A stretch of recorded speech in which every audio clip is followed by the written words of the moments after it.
ഇത് വളരെ കൗതുകത്തോടെയാണ് ഞാൻ വായിച്ചത്.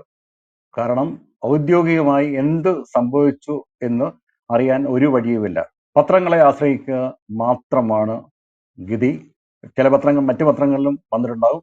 മാതൃഭൂമി പത്രത്തിൽ വന്ന റിപ്പോർട്ട് അനുസരിച്ച് തിരഞ്ഞെടുപ്പ് പരാജയത്തെക്കുറിച്ചുള്ള അവലോകനത്തിൽ ഒരു അംഗം പറഞ്ഞത് പിണറായി വിജയന് CP രാമസ്വാമി അയ്യരുടെ ഗതി ഉണ്ടാകും എന്നാണ്.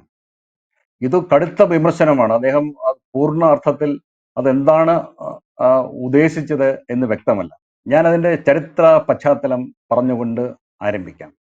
തിരുവിതാംകൂർ ദിവാനായിരുന്ന CP രാമസ്വാമി അയ്യർ, അദ്ദേഹം തിരുവിതാംകൂർ ഇന്ത്യൻ യൂണിയനിൽ ലയിക്കില്ല, സ്വതന്ത്രമായി നിലനിൽക്കും എന്ന് സ്വാതന്ത്ര്യത്തിന് മുമ്പ് പ്രഖ്യാപിച്ചു.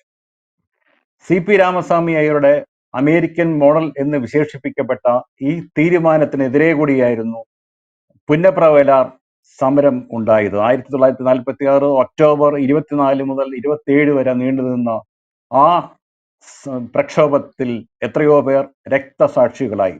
തൊഴിലാളികൾ, കയർത്തൊഴിലാളികൾ ഉൾപ്പെടെയുള്ളവർ, കർഷകർ ഉൾപ്പെടെയുള്ളവർ അവരുടെ ജീവിതാവശ്യങ്ങൾക്ക് വേണ്ടി ആരംഭിച്ച സമരത്തിന്റെ ഏറ്റവും മുഖ്യമായ രാഷ്ട്രീയ മുദ്രാവാക്യം അമേരിക്കൻ മോഡൽ അറബിക്കടലിൽ എന്നുള്ളതായിരുന്നു. എന്നിട്ടും CP വഴങ്ങിയില്ല. സ്വതന്ത്ര തിരുവിതാംകൂർ എന്ന വാദത്തിൽ ഉറച്ചു നിന്നു. അപ്പോഴാണ് 1947 ജൂലൈ 25 സ്വാതി തിരുനാൾ സംഗീത സഭ, ഇപ്പോഴത്തെ സ്വാതി തിരുനാൾ മ്യൂസിക് കോളേജിൽ അദ്ദേഹം ഒരു സംഗീത പരിപാടി ആസ്വദിക്കാൻ പോയി.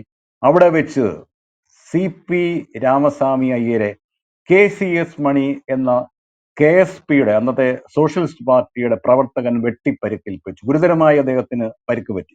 കൂടുതൽ വാർത്തകളും വിശേഷങ്ങളും നിങ്ങളിലേക്ക് എത്താൻ ABC മലയാളം സബ്സ്ക്രൈബ് ചെയ്യുക, ബെൽബട്ടനും അമർത്തുക.